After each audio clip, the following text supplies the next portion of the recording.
chair of the House Judiciary Committee, the great Jim Jordan from the state of Ohio, the America heartland. Jim, I thank you for coming on, as always, sir. We love having you. You know that. I mean, I really, I know there were lots of details and tax cuts, and those are things that I love. But I'm trying to capture the zeitgeist. I'm trying to capture the big picture.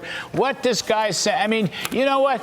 This is like almost more Reagan than Reagan, what he did last night. His vision is so fabulous and so boundless and so endless that, I mean, I just think it hit the nail on the head. No, it was leadership on display, leadership for the greatest country ever. I love it. Near the end of his speech, he talked about doers, dreamers, fighters, and founders. That is the American people. That's the American spirit. Your riff was great. That's the American spirit that has always risen to the occasion, accomplished good things. And then he got into some of the specifics.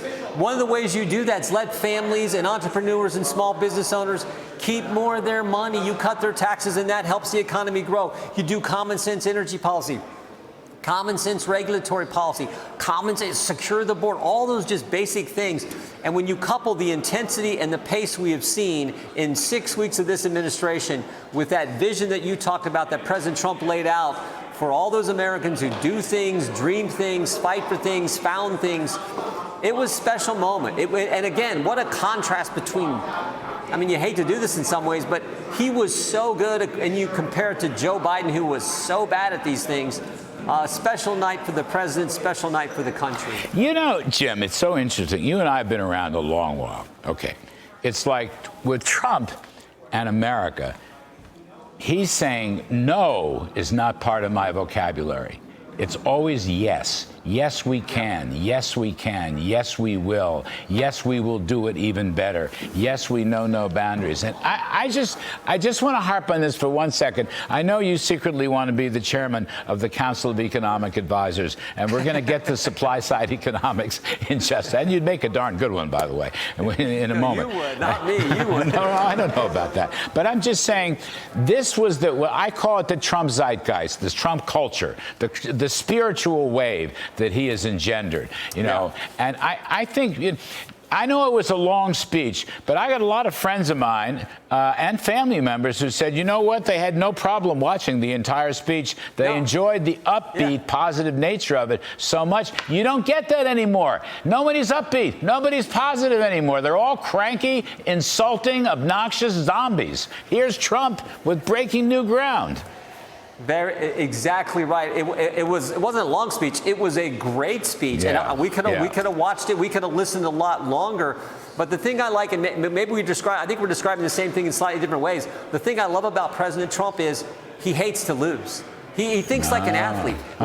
Winning is all he's focused on, and not just winning for himself, of course, but winning for the country, winning for those doers, dreamers, fighters, founders, winning for the American people. And the country understands that. We, the people, understand that. That's why we appreciate his intensity, his fight, and maybe most importantly, his willingness to do what he told us he was going to do. Everything he's done these first 6 weeks, he told us during the campaign he was going to do. God bless him for doing it. No, I love that. That's a right characterization, winning for the country. He always talks about winning. You can never win enough. You're exactly right. It's a whole different attitude. Jim Jordan, I enjoyed it a lot. He laid down the law. He laid down a marker. Tax cuts across the board. Every single one he's proposed. Even the business investment tax cuts would be retroactive to January 1st. He wants them done permanently and right away, Jim Jordan. Can we get that done? Yeah, we have to get that done because he wants that all to happen because he wants this economy to really get earning and turning and churning, which is what we had back in his first term. So he wants that so the economy grows, and we all know that helps all Americans, helps every family, helps wage earners, helps workers, helps union workers, non-union workers, helps everybody. That's what he wants. We just got to deliver. You saw us come together last week, past the first step of this whole reconciliation process. We just got to keep it up. Well, I told Speaker Johnson, who came on last evening, I called it a miracle. I mean, I really think it was a miracle what you all did. You're very much part of the leadership. It was really quite. Now the question is to drive it through. I think, Jim, with Mr. Trump on the warpath for tariffs, and reciprocity, and I support his mission. I support his mission. But I would add, I would like to see those tax cuts get in as fast as possible, because I think that cushions what he calls, the small disturbances. The tax cuts cushion small disturbances when we're trying to reform the world's trading system. Very well said, and I agree 100%, as well as getting back to good energy policy and reducing the regulatory burden on the job creators. All that's going to help us grow and deal with this environment where we have tariffs. I think all that's going to help us, and the sooner the better we get that done. And I almost hate to say this, but I just want to I hate to lose you anyway. There has to come a time when you and I and some others can find a couple of people on the other side of the aisle who would applaud a kid recovering from cancer, or getting into West Point, or hostages getting freed. Do you know what I mean, Jim Jordan? There was a time, look, you and I grew up, there was a time when there were a lot of good-hearted Democrats who would have applauded those things. And yet none of them were in the chamber last night. And I find that just so awful.